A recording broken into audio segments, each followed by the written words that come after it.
और ये है हिमालय की चोटियां, दिखाते हैं अभी आपको। सामने यमुनोत्री गंगोत्री के पहाड़,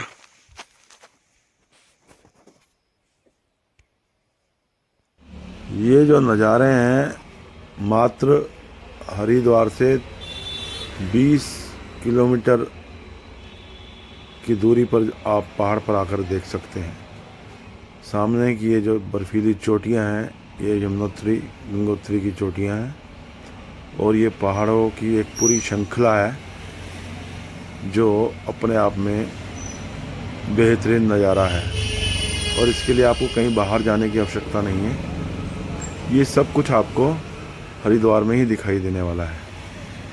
हरिद्वार से चिल्ला, चिल्ला से कोडिया आई और कोडिया से 12 किलोमीटर ऊपर जगह है किंगसार, और किंगसार की पहाड़ से आपको ये सारे नज़ारे दिखाई देंगे से ढके हुए। आप इन नज़ारों को देखकर मंत्र मुग्ध हो जाएंगे, क्योंकि हमने भी जब इनको देखा तो एक बार तो अपनी आंखों पर विश्वास ही नहीं हुआ कि हम हरिद्वार से इस तरह के नज़ारों का दर्शन भी कर सकते हैं। बेहतरीन नज़ारे हैं। चारों तरफ का नज़ारा दिखाने की कोशिश करता हूँ। काफ़ी ऊंचाई पे हैं इस समय हम, है ना? मेरे पीक पे हैं शायद, है ना? नहीं, एक ऊपर शायद। बस अब यहाँ से वापसी करेंगे यार, है ना? नहीं तो फिर शाम को हो रही है, दिक्कत हो जाएगी। जंगल का इलाका है, इसलिए थोड़ा टाइम से निकलेंगे ना, मुश्किल हो जाती है फिर। जानवरों का कुछ पता नहीं होता कब निकल आए। बहुत बढ़िया यार, मज़ा आ गया।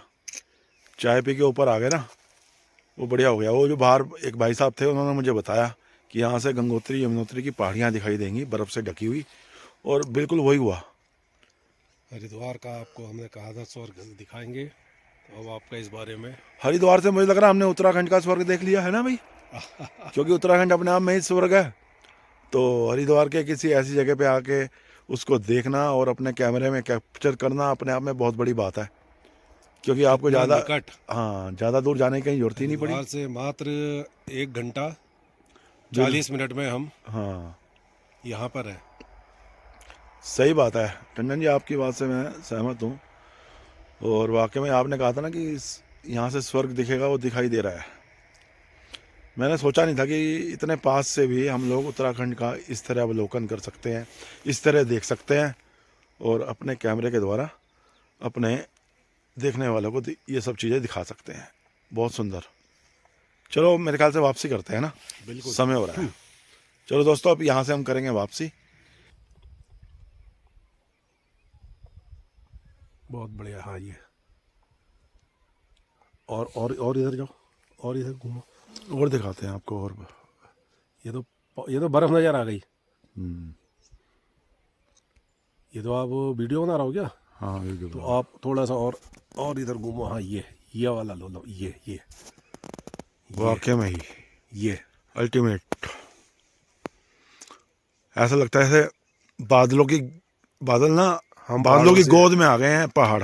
हम पहाड़ों से ऊपर हैं, और पहाड़ जो है नीचे बादलों में नज़र आते हुए। कितने पहाड़ है भाई, ये नज़ारा तो अल्टीमेट ही है। इससे और सब बेहतर क्या तरफ होगा? हरियाली हरियाली। ये नहीं कि पहले पहाड़ों पे जो है ये देखो ना, पेड़ ये देख पौधे यार, बहुत कम नज़र आते थे, ये लेकिन ये अब ये ये वाला सीन देख। वाह, पूरी चट्टान जो है, ये देख रहा हूँ, ये दूर तक यार, ये पूरी, ये यमुनोत्री और गंगोत्री ये के वही पहाड़ है। हैं। वो बंदा जो था ना, उसने मुझे कहा था कि आप लोग ऊपर जाओ थोड़ा सा, 2-4 किलोमीटर, तो वहाँ पे एक जगह ऐसी आएगी जहाँ से आपको यमुनोत्री और गंगोत्री के सारे पहाड़ दिखाई देंगे। उसकी बात यार बिल्कुल सच निकली। क्या यार टंटन जी, गजब है यार, गजब गजब नज़ारा। चलो यार, उसका यार बहुत बहुत बहुत धन्यवाद उस बंदे का। और उस चाय की दुकान पे बैठ चाय पी के हमें ये बेनिफिट तो मिल गया कि उस बंदे ने हमें ये जानकारी दी थी, वरना हम तो वहीं से वापसी कर रहे थे। तो ये नज़ारा फिर इस कैमरे में कैद ना हो पाता अगर हम वहाँ से वापसी कर जाते। सुंदर। जय हो प्रभु, जय हो। और भाटिया जी बताइए, मज़ा आ गया भाई आशीष। आपको हरिद्वार के पास इतनी बढ़िया जगह नहीं यार, उम्मीद बहुत थी? बहुत बढ़िया। इससे नहीं, मुझे तो उम्मीद वाली बात नहीं है, मुझे मालूम नहीं था इस जगह के बारे में ना। तो लेकिन जैसे तुमने बताया तो मेरा मन भी हुआ, मैंने कहा चलो आज देखते हैं। तो देखने के बाद सब कुछ बहुत बढ़िया है। सड़क भी जो ऊपर आके तो सही हो गई, लेकिन जो नीचे की वो 10-15 किलोमीटर की सड़क है, अगर वो सही हो जाए ना, कोशिश करनी चाहिए सरकारों को कि इस तरह सड़कों को सही कराएं। और ये जो नए नए पर्यटन हमारे विकसित हो रहे हैं, ताकि लोग यहाँ पर अधिक से अधिक संख्या में पहुँचें। और जो हमारा एकमात्र साधन भी है यहाँ पे आवाजाही का, आमदनी होती है, सरकारों की आय होती है, यहाँ के लोगों को रोजगार मिलता है, पलायन रुकता है। ये सारी सारी समस्याओं का हल तभी है कि जो रोज यहाँ पे पर्यटन विकसित हो रहे हैं वहाँ तक सड़कें बहुत बढ़िया हों। सड़कें बढ़िया होने से एक तो यात्री आकर्षित होगा और उसका सफ़र बहुत आसान हो होंगी जाएगा। भाटिया जी, होंगी। हाँ, हम भी जब यहाँ आए हैं, जब लास्ट टाइम आए थे, तो ये सड़क भी जो है जैसे पूरी नीचे तक थी, एक सी ही थी, मतलब बहुत बढ़िया स्थिति में नहीं थी। आज कम से कम आधा रास्ता जो है मैं समझता हूँ कि बहुत बढ़िया रहा। लेकिन उम्मीद करते हैं हम अगली बार आए तो शायद हमें नीचे से ऊपर तक नहीं, मैं चाहता हूँ भाई ये बहुत बढ़िया सड़क चिल्ले से लेके यहाँ तक की ये सड़क इतनी बढ़िया बना दी जाए कि यात्री अपना आए और आनंद लें और यहाँ के लोगों की आमदनी बढ़े। यहाँ के लोग विकसित होंगे तो उत्तराखंड ऑलरेडी विकसित होगा। हमारे हरिद्वार में, हरिद्वार के आसपास एरिया में आपको, अभी आपने ये जगह देखी है, और मैं दावे से कह सकता हूँ सैकड़ों ऐसी जगह हैं जहाँ तक अभी हम लोग पहुँचे ही नहीं है। हाँ, और वहाँ पे काम करने की जरूरत है। को ढूंढने के लिए यहाँ से कई कई 100 किलोमीटर दूर तक हम घूमने फिरने का प्रोग्राम बनाते हैं। बिल्कुल। नहीं, हम आगे ध्यान रखेंगे कि नई नई जगह अगर हमें पता लगती है तो उसके वीडियो हम डालें, ताकि लोग उत्तराखंड की तरफ आकर्षित हों, जिससे यहाँ पे पर्यटन बढ़े, जो कि यहाँ पे एकमात्र आय का साधन है। लोगों को आमदनी बढ़ेगी तो उत्तराखंड का विकास भी ऑटोमेटिक ही होगा। ठीक है सर।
कितना शांत है ना।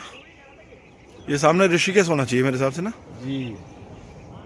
और ये नीचे क्या यार, जंगल कितना भयंकर है।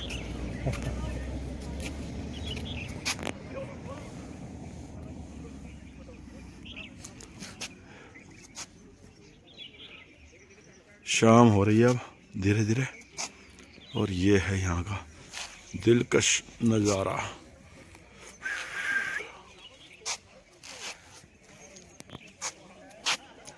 ये सामने टंडन जी फोटोग्राफी करते हुए,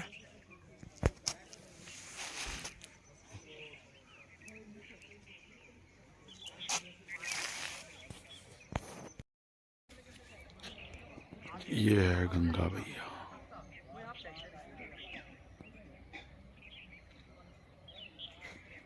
ये गंगा मैया और नीचे घने जंगल। ये हो गया आपका ऋषिकेश, और ये है इधर आपका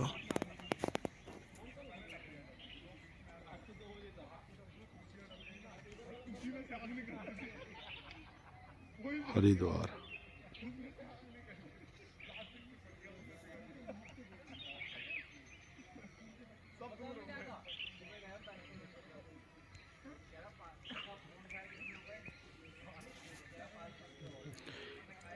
दिलकश नज़ारे। दोस्तों ये है वो रिसोर्ट जिसमें अगर आप नाइट स्टे करते हैं तो आपको खाना वगैरह सब यहाँ पर अवेलेबल हो जाता है। नाइट स्टे 1000 रुपीज़ का है यहाँ पर एक कमरे का, और मिनिमम। और खाना 4000 खाना जो है वो, या इसके अलावा कोई भी अदर फैसिलिटीज़, उसके चार्जेज एक्स्ट्रा है। जगह बहुत बढ़िया है। अगर बच्चों के साथ आते हैं तो यहाँ पर बच्चों का भी मन लगेगा। आसपास की लोकेशंस अपने आप में बहुत बढ़िया। जो यहाँ की सबसे बड़ी विशेषता है वो यहाँ का सुबह का सूर्य उगता हुआ सूरज और शाम को अस्त होता हुआ सूरज। ये अपने आप में यहाँ पे अल्टीमेट है। अब हमारे पास इतना समय नहीं है, अगर हम रात को रुकते तो हम आपको ये डूबता हुआ सूरज दिखाते कि जब सूरज अस्त होता है तो क्या नज़ारे होते हैं। जब इस जगह को बसाने की बात आई तो उन्होंने भी उस डूबते हुए अस्त होते हुए सूरज को देखने के बाद इस जगह को विकसित करने का विचार किया। जो इसके ओनर हैं, ऐसा उन्होंने खुद ही बताया। वो जो नज़ारा होता है ना, अल्टीमेट होता है। ऐसा लगता है जैसे पूरे पहाड़ में लालिमा फैल गई हो, जो अपने आप में बहुत बढ़िया नज़ारा होता है। चलिए दोस्तों, मिलते हैं। आ जाओ टंडन जी, शाम होने को है और चारों तरफ अभी से लालिमा फैल गई यार। देख वाकई में ही अभी देखो ना, अभी तो सूरज अस्त होने में टाइम है, और देखो जो आसपास का माहौल है वो सारा लालिमा हो गया। हम खुद टू व्हीलर से हैं। टंडन जी के पैर में हल्की सी मसल्स की प्रॉब्लम आ गई है, और देखो इतने सारे लोग यहाँ पर टू व्हीलर से इस क्षण को निहारने के लिए इकट्ठा होना शुरू हो गए हैं। हालांकि ये लोकल लोग हैं, लेकिन यहाँ से जो सूर्यास्त का नज़ारा है वो अपने आप में गजब है। और ये देखिए आप, ये खुद देखो आप, इसके अंदर देखो आप, यहाँ पे चारों तरफ ना उस सूर्य अस्त होने का इशारा होना शुरू हो गया है। आसपास के इलाके को देखिए, आप अंदाजा लगाइए कि थोड़ी देर बाद यहाँ पर क्या स्थिति बनने वाली है। अभी सूरज अस्त होने में 20-25 मिनट है मेरे हिसाब से। इधर पे पहाड़ और अब ये शाम होनी शुरू हो गई। जैसे जैसे शाम हो रही है, धुंध, कोहरा, बादल पहाड़ों में उतर रहे हैं, और मौसम में एक अलग किस्म का रोमांच पैदा हो रहा है। यहाँ पे ये एक छोटा सा रेस्टोरेंट, पहाड़ी रेस्टोरेंट ऐसे ही होते हैं। इसमें खाने पीने की सारी वस्तुएं मिल जाती हैं। अल्टीमेट, बहुत बढ़िया नज़ारा है भाई। और अब दिखाते हैं आपको एक और नज़ारा। ये नीचे आप नदी देख रहे हो, थोड़ा जूम करके दिखाता हूँ आपको। ये देखिए अल्टीमेट। ये देखो ये आ रही है नदी यहाँ।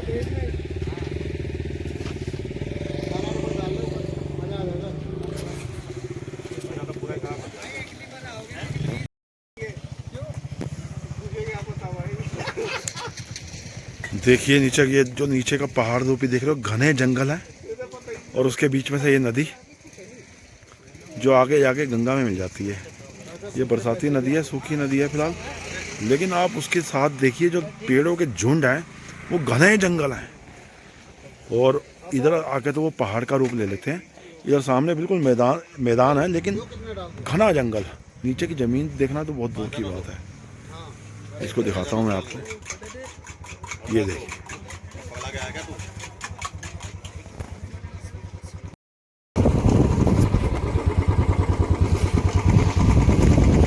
और भाई अब वापसी हो रही है और अब पता लग रहा है ठंड किसे कहते हैं। एक स्वेटर और एक जैकेट तो मैंने पहन ही रखा है। और टंडन जी अब जो माथे पे चेहरे पे आके लग रही है ना हवा, वो बताएगी आपको कि रात को यहाँ पे ठंड का असर क्या होता होगा। कोडिया यहाँ से 12 किलोमीटर है और जिसमें से 10 किलोमीटर हमें ऊपर खाबर रास्तों से होते हुए जाना है, क्योंकि मुश्किल से ये सड़क 2 किलोमीटर का टुकड़ा और मिलेगा आपको। उसके बाद ऑफ रोड शुरू। वो जंगल का रास्ता है, जंगल में परमिशन नहीं है। हाँ, जंगल में परमिशन नहीं है इसलिए उस पर सड़क नहीं बन सकती। लेकिन यार जंगल तो ये भी है, ये पहाड़ में आ जाता है। ये पंचायत क्षेत्र है। ओके सर, धीरे धीरे क्योंकि सूर्य अस्त हो रहा है तो नज़ारा देखिए आप। कुछ तो मेरे कैमरे में कैद होना शुरू हो गया। ये इस क्षेत्र का सबसे बेहतरीन नज़ारा होता है जब सूर्य अस्त हो रहा होता है।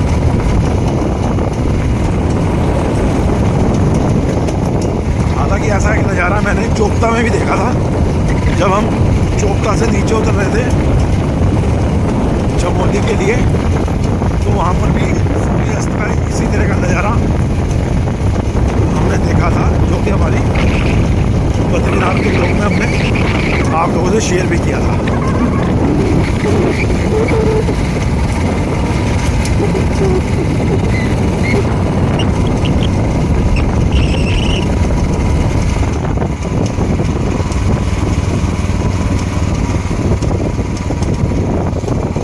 मुझे लग रहा सड़क खत्म हो गई शायद। ऑफ रोड शुरू होने की तैयारी करता हुआ ये हो गया ऑफ रोड शुरू। ये प्रधानमंत्री सड़क योजना अरे नहीं, सड़क ना बनने का तो मतलब नहीं है, जंगल है तो क्या। पहले वाली थी। हाँ, बस ये है कि इसका कोटा किसी और के पास होगा, राजनीति है ना। लिखा हुआ था ना उस पर प्रधानमंत्री सड़क। हाँ, वो प्रधानमंत्री जी ने बनवा दी। अब मुख्यमंत्री से कहते हैं भाई, मुख्यमंत्री जी हमारे को सड़क बनवा दो। पुष्कर धामी जी इधर सड़क बनवा दो ताकि इस क्षेत्र का और ज़्यादा विकास हो सके, लोग ज़्यादा से ज़्यादा इस क्षेत्र में आ सकें और इन नज़ारों का आनंद ले सकें। रोड भी सही हो जाए।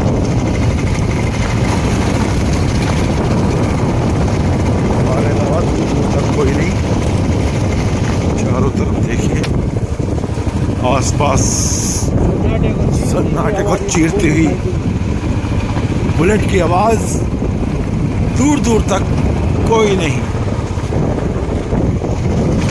सिर्फ हम और है जंगल का सन्नाटा। और अब धीरे धीरे रात का अंधेरा जंगल को अपनी आगोश में लेने की तैयारी करता हुआ